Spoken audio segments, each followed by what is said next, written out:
Партия «Грузинская мечта», имеющая в Грузии парламентское большинство, вновь внесла и приняла в первом чтении закон об иностранных агентах, в котором несколько изменены формулировки, но не суть, а суть полностью повторяет первый вариант российского закона. Как и весной 2023 года, граждане Грузии вышли на масштабные протесты.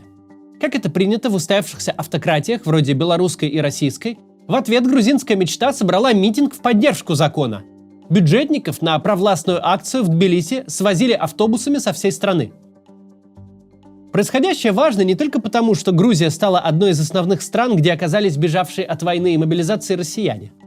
Для кого-то из них она стала временным убежищем на пути в Европу, Израиль и США, для кого-то новым домом. Грузия, пожалуй, первая страна, где родилось настоящее мигрантское комьюнити. Страна, мягко говоря, не чужая антивоенным россиянам. Но, кроме всего прочего, то, что происходит сейчас в Грузии, это показательный пример автократического интернационала, когда те силы, которые хотят прийти к абсолютной власти, заимствуют практики у соседей, у которых это уже получилось. Но начать сегодня я хочу с противоположного примера, с того фактора, который делает догоняющее развитие таким успешным. С ответа на вопрос, почему страны, где, казалось бы, еще вчера не было ни ресурсов, ни надежды, едва обретя свободу и рыночные механизмы, тут же начинают расти гораздо быстрее развитых соседей.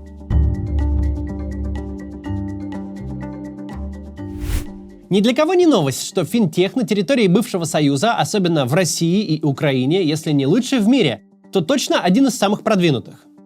Граждане России привыкли к Тинькофф банку, граждане Украины к сервисам Монобанка. Те из них, кто в результате войны оказался в Европе, Израиле или США, привыкают ко многим особенностям чужой культуры и образа жизни, но с чем им сложно примириться, так это с тем, что собой представляют банковские системы развитых стран. Дико, что приложение крупнейших банков выглядит так, будто ленивый фрилансер их сбацал за полчаса и $50. Что тебе безо всяких шуток, как в фильме 80-х, нужно заводить чековую книжку для оплаты коммунальных услуг. Что скинуть другу на карту $20 – это целое приключение, которому могут помешать выходные или праздники. А о переводах по номеру телефона, о моментальной блокировке и перевыпуске любых карт вообще мало кто и где слышал.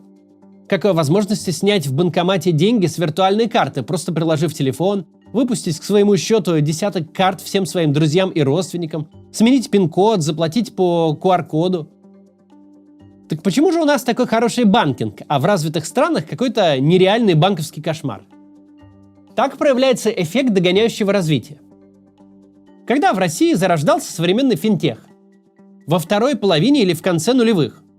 Россия в то время – это почти целиком страна наличного оборота. Если у россиянина и была банковская карта, то только для того, чтобы зарплату в банкомате по ней снять. Доля безналичного оборота в розничной торговле не превышала нескольких процентов. До 2010 года в российском Макдональдсе не было терминалов.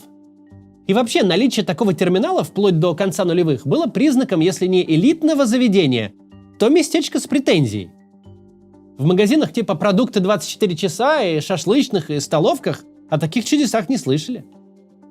Финтех в России вырос на абсолютно чистом поле, в условиях, когда все пользуются кэшем, а два самых популярных банковских продукта – зарплатная карта и сберкнижка.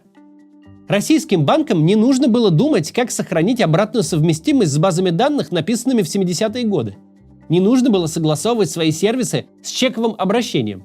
Не нужно было мучиться с сотнями тысяч терминалов, которые в душе не знают, что такое NFC и умеют работать только с магнитной лентой. Наши банки не сидели на горе старых технологий, каждую из которых нужно поддерживать, потому что на нее завязаны миллионы клиентских аккаунтов. Им не приходилось заставлять эти пожилые технологии работать с чем-то новым и современным. У них не было в клиентах электростанции из штата Миссисипи, у которой вся инфраструктура выстроена под прием и обработку чеков от потребителей. И руководство этой электростанции не будет ничего менять из-за прихоти какого-то нью-йоркского банка, решившего, что на дворе 21 век. Российские банки просто брали все самое крутое, что есть на рынке. Самые передовые идеи, самые современные технологии. А огромный рынок, толком незнакомый с банковскими услугами, счастливо все это потреблял. И технологические новинки действительно становились конкурентным преимуществом. Поди убеди пенсионерку из Вайоминга, что ей нужно твое чудо-приложение, где можно и так, и сяк, и наперекосяк. Куда угодно переводить, что угодно менять. У нее в деревне единственный банк, она там уже 60 лет клиент. Ее предки там счет завели, еще отстреливаясь от индейцев. В гробу она видала тебя и твои свистелки с переделками. В этом колоссальное преимущество стран догоняющего развития. Каждый новый рынок в таких странах возникает в лучшем своем виде, на высшей ступени эволюции, безо всяких слепых кишок и рудиментарных хвостов. Такова светлая сторона догоняющего развития. Страна смотрит на лучшие примеры и копирует их. Не начинает путь с жарки быка на костре, а сразу знает, как устроен Макдональдс и как надо строить сеть фастфуда. Но есть и обратная сторона. Точно так же, как страны копируют лучшие примеры развития, режимы копируют друг у друга самые успешные практики репрессий и укрепления персональной власти. Путинизм ведь тоже далеко не сразу строился. Далеко не все, что было придумано, в итоге срабатывало. Никто уже не помнит, например, но был такой реестр блогеров.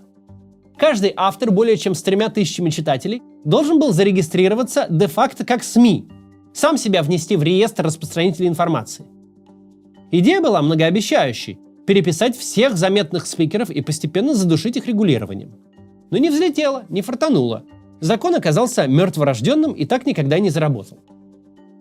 В чем же состоит успех законодательства об иностранных агентах, который сейчас собирается имплементировать Грузия? Почему именно его нужно копировать автократии? Ведь у Путина все неплохо и с прямыми репрессиями. Людей штрафуют, сажают, даже пытают. Но на самом деле прямые репрессии – это не так-то просто.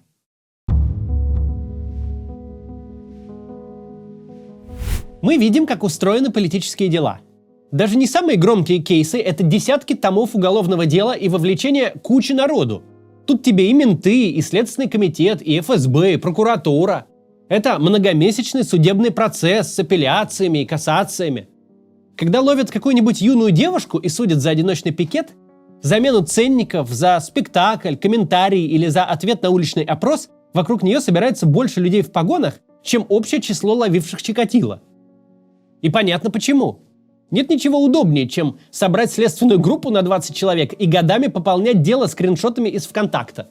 Это естественное желание бюрократов перекладывать бумажки в теплом кабинете, а не бродить по солевым притонам в поисках опасного типа, который старушку за 500 рублей убил. И уж тем более нет дураков вести агентурную работу в среде исламских террористов, где есть реальный шанс пулю схлопотать. Но такое положение вещей делает практически невозможным масштабирование репрессий. Спустя 2 года войны, при сожженной дотла рамке уголовного права, когда посадить можно кого угодно, когда угодно и за что угодно, эшелоны политзеков в ГУЛАГ не едут. Без сомнения, каждое политическое дело – это государственный террор и государственное преступление. Каждый политический процесс привлекает внимание и наводит страх. Но в сумме таких дел, от статьи за фейки о вооруженных силах РФ до оправдания терроризма и всякого экстремизма, таких дел несколько сотен в год. Малая часть от примерно 1 миллиона уголовных дел, проходящих через российские суды ежегодно. И каждое политическое дело – это отдельная, большая, дорогостоящая и ресурсоемкая история. Уголовное преследование по политическим мотивам в условиях современной России хорошо работает именно как террор, как запугивание, чтобы посадить одного, а заставить замолчать десятки тысяч. Это упражнение не подходит для сломавшихся демократий и начинающих автократий. Для неопытных юзеров не приспособлено. К систематическому террору можно переходить лишь тогда, когда общество уже запугано, когда есть абсолютный контроль над всей структурой власти, парламентом, судами, силовиками и СМИ. Если ты Путин образца не 22-го, а 12-го года, когда каждое политическое дело становится мегаскандалом и локальным кризисом, когда по любому поводу митинги собираются и люди не боятся на них выходить, в таких условиях особо не нарепрессируешься. Ведь этак можно силы не рассчитать и самого себя свергнуть. Совсем другое дело принять закон об иноагентах. Не американский фара, с которым наш рядом не валялся, а именно путинский. На раннем этапе закон об агентах иностранного влияния не вызывает особого общественного внимания и внятного протеста. Кому может навредить список каких-то организаций или физлиц, который будет висеть на министерском сайте? Никого же лицом в пол не кладут, в клетку не кидают, из страны даже не выгоняют, обыски не проводят, счета не блокируют. Просто нумеруют и пересчитывают, как козленок из мультика. С точки зрения сторонников власти нумеруют и пересчитывают правильно и справедливо. Народ должен знать лазутчиков и предателей в лицо. С точки зрения противников, власть составляет список неугодных. Но это же пока не расстрельный список, просто табличка на сайте. В том и состоит гениальная подлость закона об иностранных агентах. Включение в некий список – это не штраф, не срок и вообще не санкция. А значит, тут не нужно никакой длинной и дорогостоящей судебно-следственной процедуры.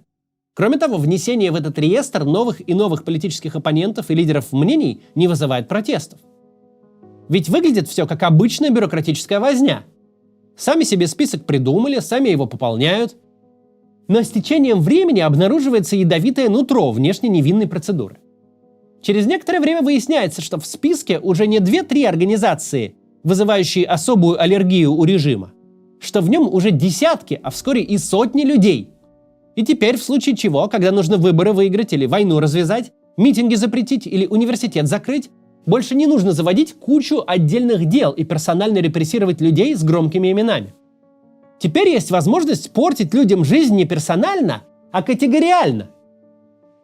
Выдавить протестного профессора из ведущего вуза – это целое дело и громкий скандал. А сказать «отныне иноагентам запрещено заниматься преподавательской работой» проще простого. Искать для каждого кандидата отдельный повод, чтобы с выборов снять, замучаешься пыль глотать. И по-любому кого-то пропустишь. За одной Соболь пробежишь, ни одной Бесединой не поймаешь. А тут все элементарно. Иноагентам на выборы нельзя, и все. Внести поправку в действующий закон или составить ведомственную инструкцию, поражающую в правах, проще и удобнее, чем устраивать персональное преследование, особенно если человек известный, и привлекает гораздо меньше внимания.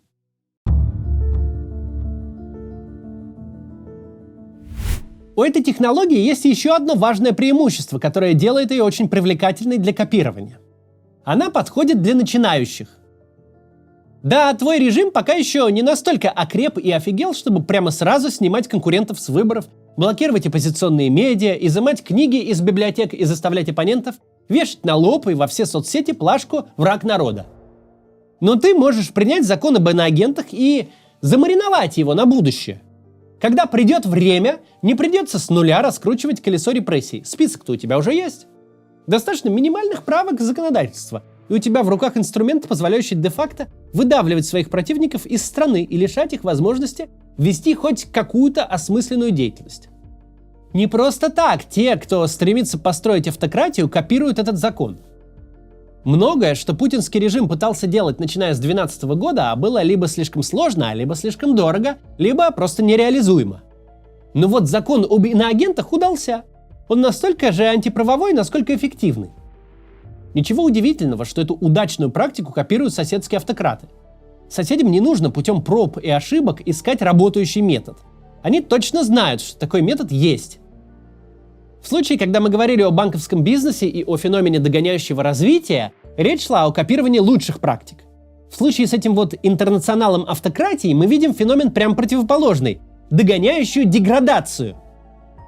Режимы смотрят друг на друга и мотают на ус, как можно разрушить политическую систему и утвердить персональную власть.